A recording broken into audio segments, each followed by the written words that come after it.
E uma coisa que eu achei bastante interessante no seu trabalho, Marco Aurélio, é esse questionamento, né? O registro do primeiro negro, da primeira negra, mas não era uma cidade que foi formada inicialmente por negros? Aí, isso é uma questão bem polêmica, Paulo. Eu já tive umas brigas memoráveis. Essa polêmica é muito boa. Mas eu não tenho dúvidas. Eu falo que não foram negros. Não foram negros? Não. Pela questão da história. Tá? Primeiro, a nossa região aqui, como ela nunca foi assim uma região aurífera, teve ouro. Mas foi assim incipiente. Né? A região aqui é gado, couro, salitre. Uma coisa que geralmente o pessoal não cita, mas a questão do salitre, muito importante. E o que vai acontecer? Né?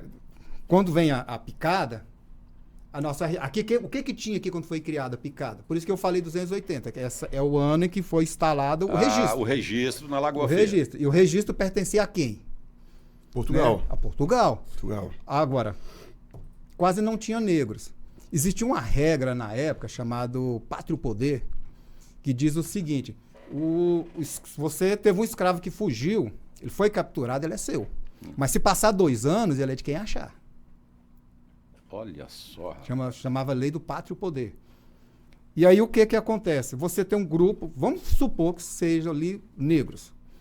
Você acreditaria que esse grupo mudaria para um local onde passa um monte de brancos, mineradores, ao lado de um registro de Portugal, numa época da escravidão, em que ele com certeza não tinha documento nenhum que mostrava para ele que ele era, né, livre. Né?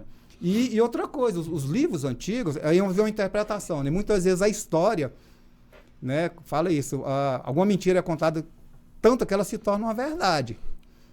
E crioulo, né, Paulinho? Crioulo não significa negro. Naquela época você vai falar preto ou negro forro.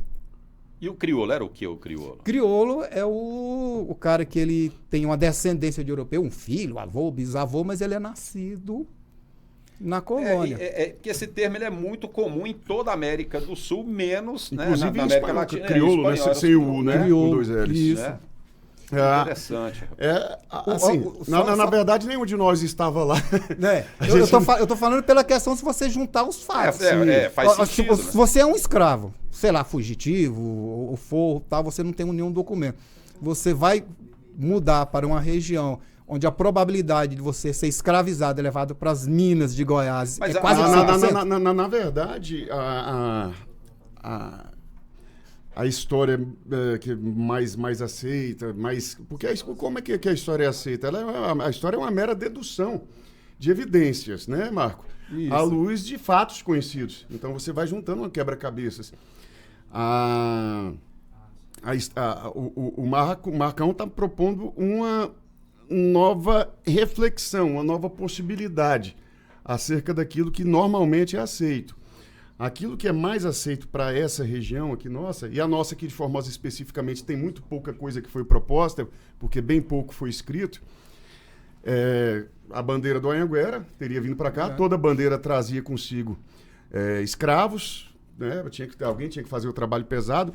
Pelo fato de estarmos na bandeira ainda, significa que não havia sido tomado posse daquela região, então precede muito o registro da Lagoa Feia, precede muito a fiscalização do governo, preceda talvez até a propriedade desse território por parte dos portugueses, porque quando as bandeiras começaram a vir, você tinha ainda o Tratado de Tordesilhas, né? Então você passava exatamente da região de Meia Ponte para lá já era, que a região de Pirinópolis já era território oficialmente espanhol, mas essa bandeira do Anhanguera Filho, estamos falando aqui de ciclo do ouro ainda, teria vindo para cá, para essa região, procurando mais ouro. Não achou, se perdeu, né? Não era uma região habitada, ou pouquíssimo habitada, como foi o caso dos Crixás, que o relato é de que tinha em torno de 300 almas, ainda uso esse termo, e por fome, por doença, e por estarem perdidos, a bandeira perdeu o comando, ou parte desse comando. Então, muita gente começou a desertar da bandeira. E quando a Anhanguera seguiu, uma boa parte da turma ficou, porque tinha medo de se perder de novo. Uma série de coisas podem ser supostas pelo motivo de terem ficado alguns aqui. O fato é que ficaram alguns. e ficaram na região ali do Rio Salobo, Salobrim, Paranã, Tiquira, ali a região próxima entre a Cachoeira do Tiquira, a região dos Crixás e a região onde é o Cara Limpo ali. E se estabeleceram fazendas, sempre atrás da bandeira vinham pecuaristas no rastro do bandeirante para poder fornecer carne, essas coisas. Então, parte desses pecuaristas que vinham para abastecer exatamente a bandeira na região das Minas, resolveu, por medo inclusive da consciência do que estava fazendo o Anhanguera Filho, ficaram por aqui, formaram-se fazendas pecuaristas ali.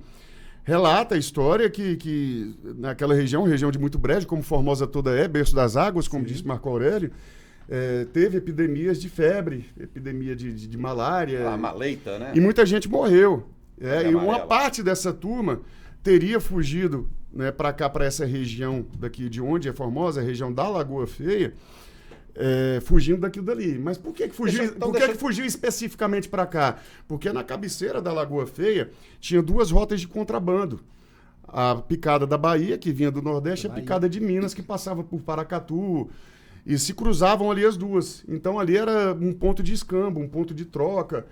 E esses negros teriam ido para ali, fugido da fazenda, porque é óbvio, o cara não estava dando conta de cuidado. Ele trocou o regime de escravidão. Ele ficou ali e começou a ser escravo do pecuarista. Ele estava escravo da fazenda, morrendo de febre, disso, daquilo, outro. Isso daqui, tudo que a gente está falando é uma hipótese, certo? E teria vindo para ali para oferecer seus serviços.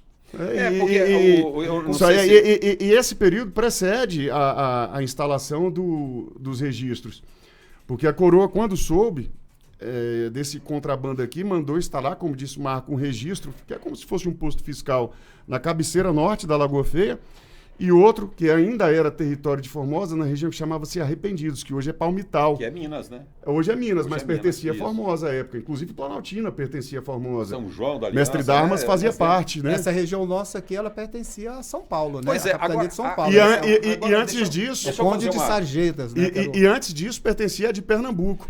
Porque bispado, o padre Domingos tomou... Mas teve uma época que a igreja exercia as funções civis também. Sim. Então, ele rezou a primeira missa aqui também, lá na Lagoa Feia, que já provavelmente tinha pescadores, alguma espécie de vilarejo por ali. Rezou e tomou posse da região em nome do Bispado de Pernambuco.